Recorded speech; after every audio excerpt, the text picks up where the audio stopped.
সকাল বিকেলের টিফিনে একটু মুখরোচক কিছু খেতে মন চাইলে এইভাবে কম খরচায় কড়াইশুঁটির খাস্তা কচুরি বানিয়ে নিতে পারেন। বানানো একেবারেই সহজ, আর এর সাথে আর কিছুই লাগে না, একটু সস দিয়ে খেতেই দুর্দান্ত লাগে।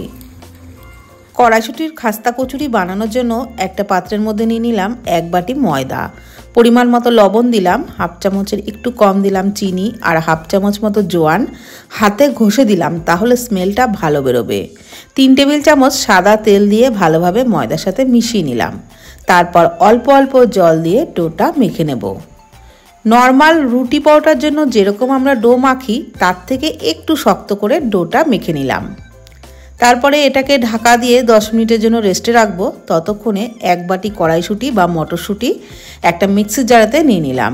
ওর মধ্যে দিয়ে দিলাম 1 ইঞ্চ আদা কুচি আর 8-10 কোয়া রসুন, 2 কাঁচা লঙ্কা, অল্প জল দিয়ে একদম মিহি করে পেস্টটা তৈরি করে নিয়েছি।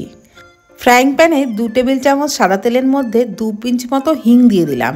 তারপর ওই কড়াইশুঁটির পেস্টটা দিয়ে গ্যাসের ফ্লেমটাকে লো টু মিডিয়ামে রেখে নাড়াচাড়া করে নিচ্ছি। আর এটা ভাজবার সময়তেই আমি কিছু গুঁড়ো মশলা দিয়ে দিচ্ছি হাফ চামচ করে ধনে গুঁড়ো, লঙ্কার গুঁড়ো, পরিমাণ মতো লবণ, আর অল্প একটু দিয়ে দিলাম হাফ চামচেরও কম গরম মশলার গুঁড়ো। সমস্ত মশলা দিয়ে কড়াইশুঁটির পেস্টটাকে নাড়াচাড়া করে ভালোভাবে ভেজে নেব। ভাজতে ভাজতে দেখুন কালারটাও কিন্তু চেঞ্জ হয়ে গেছে, আর এটা একেবারেই শুকিয়ে গেছে। তো এই সময় সামান্য একটু চিনি দিলাম টেস্টের ব্যালেন্সের জন্য। নাড়াচাড়া করে পুরটাকে নামিয়ে নেব। এরকম শুকনো শুকনো করেই পুরটা তৈরি করবেন, তাহলে বানাতেও সুবিধা হবে আর খেতেও ভালো লাগবে। কচুরিও কিন্তু দারুণ খাস্তা হবে।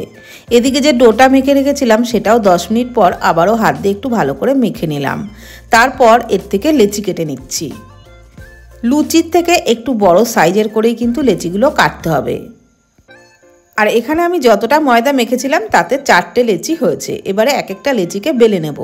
শুকনো ময়দা দিয়ে বেলে নিচ্ছি। প্রথমে একটা বড় রুটির মতো বেলে নিলাম, তারপর উপরে একটু তেল ব্রাশ করে নিচ্ছি। এইবার দুদিকে দুটো ভাঁজ করে নেব, মানে এপাশ দিয়ে একটা ভাঁজ, ওপাশ দিয়ে আরেকটা ভাঁজ করে নিলাম।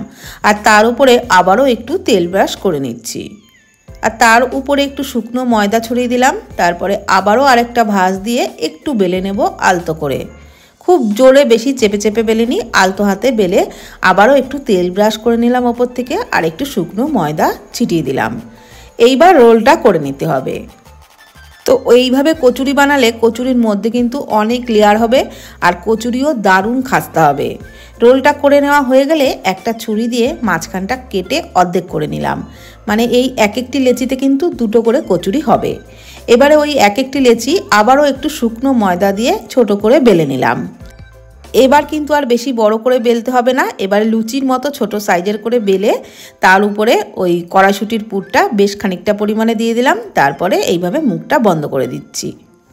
আর মুখটা একটু ভালো করে চেপে চেপে বন্ধ করবেন, যাতে পুরটা কোনোভাবেই বেরিয়ে না যায়। তারপরে একটু পাকিয়ে এইভাবে হাত দিয়ে একটু চেপটে নিলাম। আর একইভাবে আমি সব কচুরিগুলোকেই বানিয়ে নিয়েছি। কড়াইয়ে সাদা তেল হালকা করে গরম করে নিয়ে কচুরিগুলোকে তেলে ছেড়ে গ্যাসের ফ্লেম লো টু মিডিয়ামে রেখেই কিন্তু ভাজতে হবে। হাই ফ্লেমে দিয়ে একদমই ভাজতে যাবেন না, তাহলে কিন্তু কচুরি খাস্তা হবে না।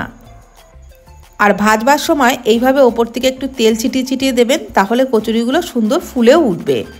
তারপর এইভাবে উল্টে পাল্টে কচুরি ভেজে নিতে হবে।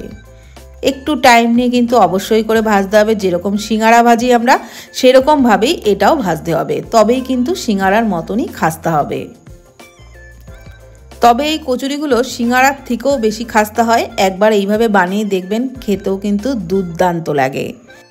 উল্টে পাল্টে পছন্দ মতো কালার করে ভেজে নিয়েছি। এখন তেল ঝরিয়ে তুলে নিচ্ছি। আর এক ব্যাচে যেহেতু আমি সবগুলোকে ভাজিনি, তাই পরের ব্যাচেও বাকিগুলোকে একই রকমভাবে ভেজে নিচ্ছি। তাহলে বন্ধুরা, কড়াইশুঁটি তো বাজারে এখন একদমই সস্তা। তো এই সময় এইভাবে খাস্তা কড়াইশুঁটির কচুরি বানিয়ে নিন। একটু সসের সাথে খেতেই দুর্দান্ত লাগবে। আর ভিডিওটি ভালো লাগলে প্লিজ কমেন্ট করবেন। ধন্যবাদ।